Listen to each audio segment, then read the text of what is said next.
Médico é um playboy que quer um status social.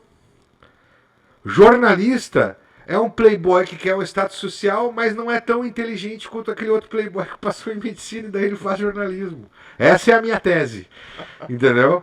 É verdade. Num primeiro momento é que é o seguinte, não resta a menor dúvida que a partir da descoberta do Brasil e da forma como nós fomos colonizados, é um dos fatores importantes, sim. Até porque, como eu disse anteriormente, como para cá não vieram famílias já constituídas com o objetivo de formar uma sociedade, uma comunidade, melhor dizendo, tá? Por esse fator, que é um fator de suma importância, é evidente que uma cultura não pode ser estabelecida a partir disso. Porque a cultura predispõe uma ordem. E sem uma ordem é impossível tu criar bases culturais. E quem é que vai dispor, ou quem é que vai, por exemplo, criar essa base para esta ordem? São as famílias. Justo. É então, a base da sociedade. Exato. Né? Então, sem famílias, não há ordem. Sem ordem, não pode haver cultura. Então, é evidente que nós começamos muito mal. Tá. Então, como nós criamos esse vácuo, nós tínhamos do lado aqui a tese e a antítese, nós tínhamos a tese, os exploradores, aqueles que só queriam, por exemplo, enriquecimento material, e do outro lado aqueles que queriam a conversão dos povos indígenas, que não conseguiram isso, pelo simples fato dos povos indígenas não têm esse escopo, essa capacidade de compreender. A sociedade ocidental ficou também aquele vácuo muito grande, insuficiente para que a gente pudesse crescer e se desenvolver. Então, os jesuítas viram isso, que o fato de não ter famílias foi algo muito complicado no início. E aí eles incentivavam os portugueses que tinham aqui, os desgarrados, coisa e tal, a procriarem e formarem famílias e se casarem com as índias, né? Tanto que assim, eles falavam, ó, se casa que eu te dou uma indulgência. Tá livre dos teus pecados e bola pra frente. E ali começou a miscigenação brasileira. Né? Começa muito do processo de miscigenação brasileira ali nesse início, né? Essa tentativa de criar as famílias. Só que assim, era muito complicado, porque tipo assim, o português ele se defrontava, né, com essa questão de querer começar uma família ali com as índias, só que daqui a pouco tinha cara que tinha 30, 40 famílias. O cara tinha 20, 30 mulheres. O ambiente não era propício para isso. Não era uma coisa fácil, entendeu? Esse era o vácuo cultural. Uma coisa, por exemplo, o cristianismo. A gente não, o cristianismo, por exemplo, quando entra na Europa, ele já tem as bases de uma sociedade ali criadas pelo Império Romano. Sim. E pelas as tribos germânicas e as tribos, os bretões e os gauleses, os galeses, eram infinitamente mais desenvolvidos que as tribos indígenas. É incomparável. Então, assim, tu tem ali uma conexão cultural muito grande. Um bárbaro sabia muito bem que era um romano, ele sabia que, tem lá os caras dos cristãos lá, aquela coisa. Existia uma consciência, existia uma conexão que não existia aqui. Tanto que quando os povos bárbaros derrubam Roma, eles querem imitar Roma, né? E aí acontece uma grande macaqueação histórica, até complicada depois do futuro, né? Sim. Uma tentativa meia... vou imitar aqui, mas o cara não tinha todas as bases para poder imitar aquilo ali, ficou um remendo pior que o soneto. Assim, sim, né? O Império Sacro Germânico Romano surge de um esforço de manutenção, né? Mas de uma compreensão. Os germânicos, quando cai Roma, por exemplo, os germânicos invadem Roma, eles compreendem o que é Roma, eles sabem o que é Roma. Se pegasse uma tribo indígena e colocassem eles no meio de Roma, eles não sabiam o que é isso aqui. Eles não saberiam nem expressar o que era aquilo. É evidente que eles compreendiam a grandeza daquilo que eles estavam vendo, mas eles não conseguiram nem mesmo expressar, eles não tinham linguagem para expressar, não teriam, por exemplo, estou fazendo uma suposição, eles não teriam linguagem para expressar o que seria Roma. Os germânicos tinham linguagem para isso, eles sabiam que era Roma. Porque havia essa proximidade, essa troca cultural. Acho que um dos grandes entraves é justamente esse. Os esforços dos missionários, dos jesuítas, dos religiosos católicos, foi justamente isso aí. Era uma lacuna tão gigantesca, o trabalho deles se tornou extremamente árduo. Eles era quase impossível fazer uma conversão total, porque eles teriam que fazer antes de mais nada uma conversão à cultura europeia. Como é que tu vai fazer isso? Não tem como. Então o que nos faltou? Foi a família como base para estabelecimento de uma sociedade, e a sociedade como símbolo de uma ordem, e a ordem a base para a construção de uma cultura. Acho que essa acho que é um fator determinante para o fato do Brasil não ter criado uma cultura mais elevada, suficiente para poder disputar ou rivalizar com os nossos vizinhos e tantos outros países. A cultura americana está degradada? Tá. A cultura europeia tá sim. Mas por que a nossa é pior? Lá no início a gente falou mais ou menos um dos princípios, um dos fatores interessantes. O Todero fez, ele já pulou, que é interessante para o mundo pós-moderno, que é mais ou menos o que todo mais ou menos consegue entender, e olha, tá ali um pouco, e é verdade, é isso aí. Muito, no meu ver, dos problemas da cultura brasileira vem disso daí, entendeu?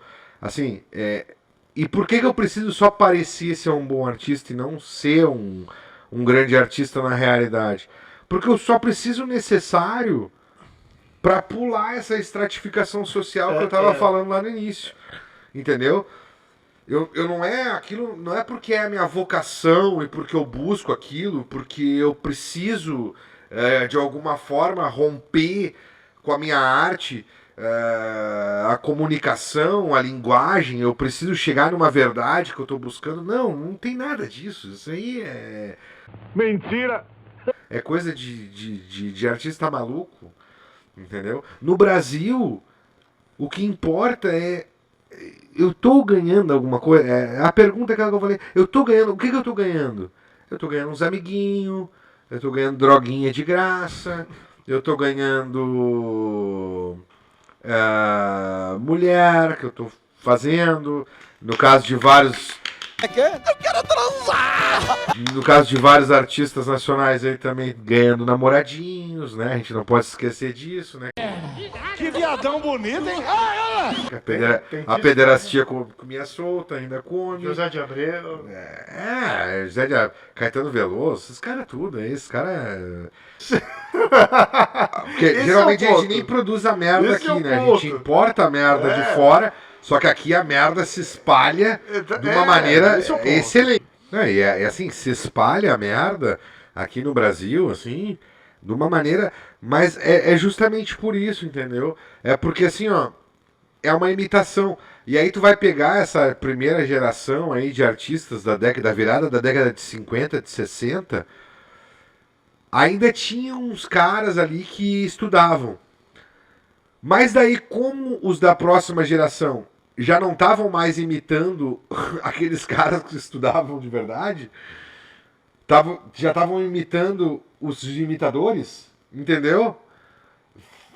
Aí como é que eu vou dizer assim, a coisa vai o novelo vai se desfazendo até virar nada, porque o imitador vai imitando, entendeu? E aí a nova geração é uma imitação da passada.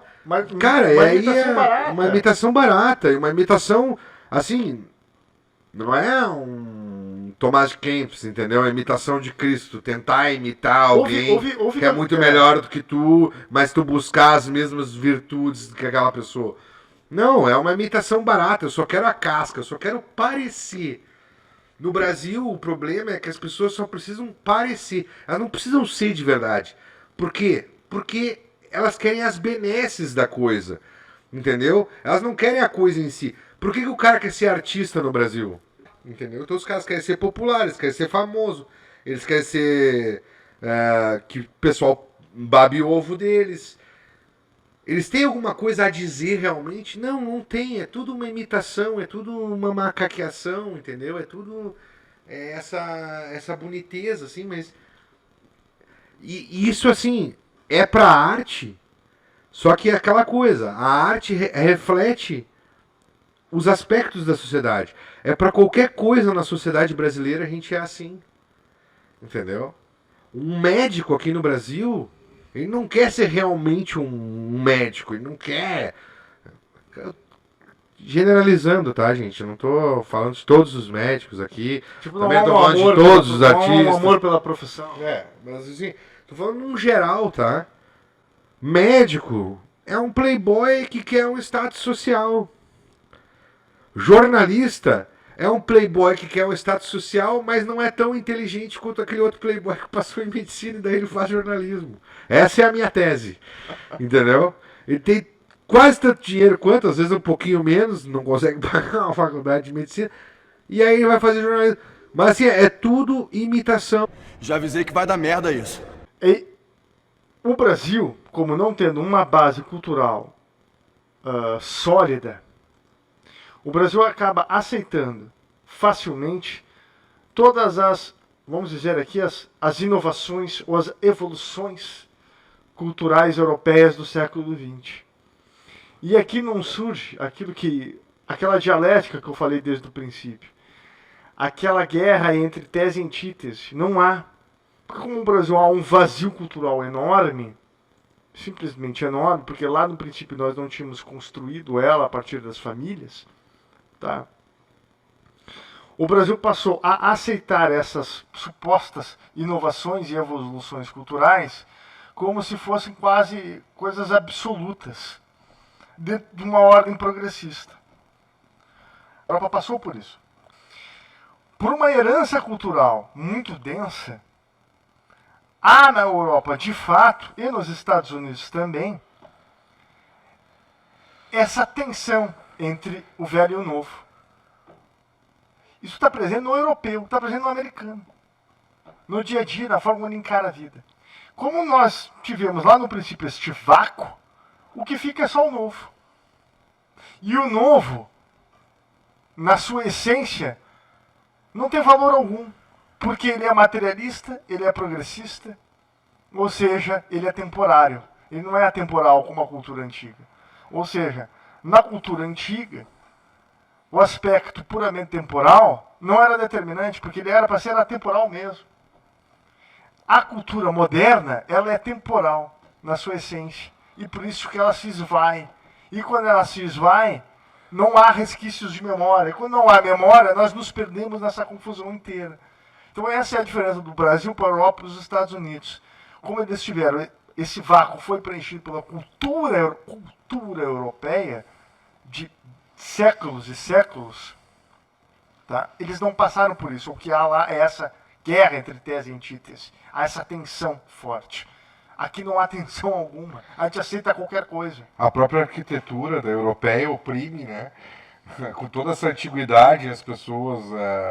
Eu sou uma das coisas que eu penso, assim, o europeu não está pior por causa Eu não entendi o que ele falou. da arquitetura Mas é europeia. evidente, claro. Entendeu? Que acaba oprimindo ele, que acaba dizendo assim, ó, aqui há uma civilização, aqui há a temporalidade, aqui existem coisas que são além desse teu pensamento tacanho, moderno, marxistinha, chulo, entendeu? Desse teu progressismo globalista babaca que tu não entende nem o que é, entendeu? Comunista de bosta que fica defendendo metacapitalista. Sai da frente, Satanás!